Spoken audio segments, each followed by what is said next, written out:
Assalamualaikum warahmatullahi wabarakatuh. Perkenalkan, nama saya Suci Anwar, NIM 18034142. Di video kali ini kita akan membahas tentang ADC atau Analog to Digital Converter.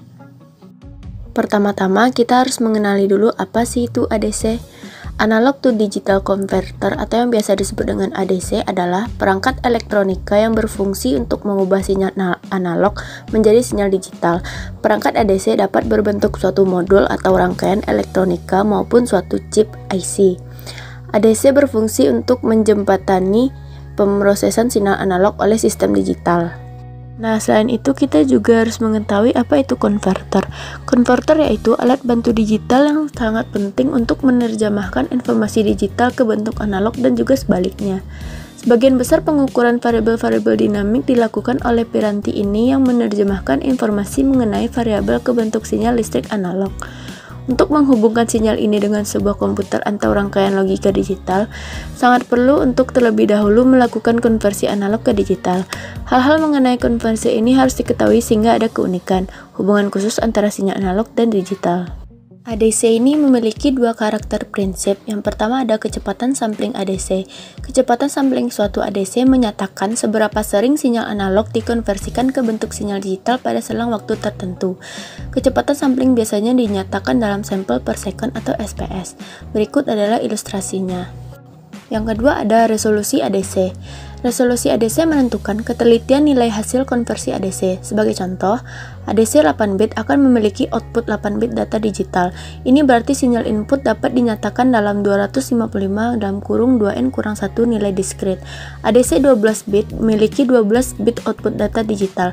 Ini berarti sinyal input dapat dinyatakan dalam 4096 nilai diskrit. Dari contoh di atas, ADC 12 bit akan memberikan ketelitian nilai hasil konversi yang jauh lebih baik daripada ADC 8 bit. Selanjutnya yaitu prinsip kerja ADC.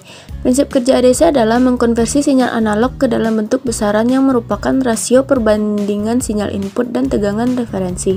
Sebagai contoh, bila tegangan referensi 5 volt, tegangan input 3 volt, rasio input terhadap referensi adalah 60%. Jadi jika menggunakan ADC 8 bit dengan skala maksimum 255, akan didapatkan sinyal digital sebesar 60% kali 225, hasilnya 153. Jadi dapat dirumuskan sinyal sama dengan sampel atau max value kali reference voltage.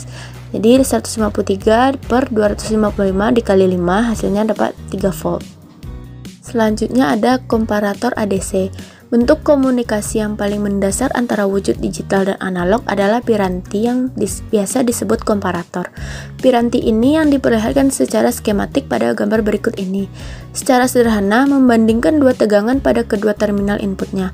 Bergantung pada tegangan mana yang lebih besar, outputnya akan berupa sinyal digital 1 atau high atau 0, seperti itu low. Komparator ini digunakan secara luas untuk sinyal alarm ke komputer atau sistem pemproses digital.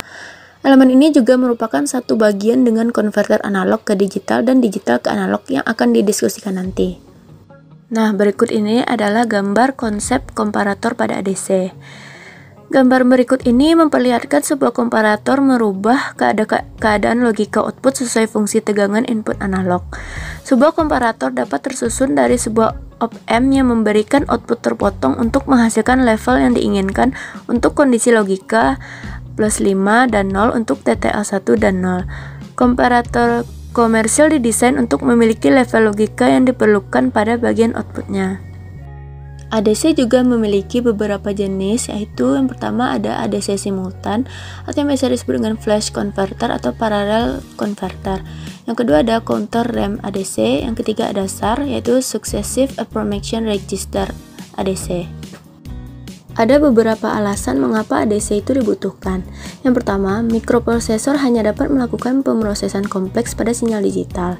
Yang kedua, ketika sinyal dalam bentuk digital, mereka kurang rentan terhadap efek merusak dari noise aditif. Yang ketiga, ADC menghubungkan antara dunia analog transducer dan dunia digital pemrosesan sinyal dan penanganan data.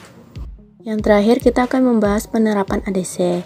Yang pertama ada ADC digunakan hampir di mana-mana di mana sinyal analog harus diproses, disimpan, atau diangkut dalam bentuk digital. Yang kedua, beberapa contoh penggunaan ADC adalah pengukur volt digital, telepon seluler, termokopel, dan osiloskop digital.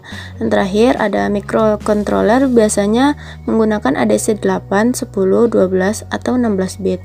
Pengontrol mikro menggunakan ADC 8 atau 10 bit. Sekian pembahasan di video kali ini mengenai ADC. Apabila ada kesalahan dan kekurangan, mohon dimaafkan. Terima kasih. Assalamualaikum warahmatullahi wabarakatuh.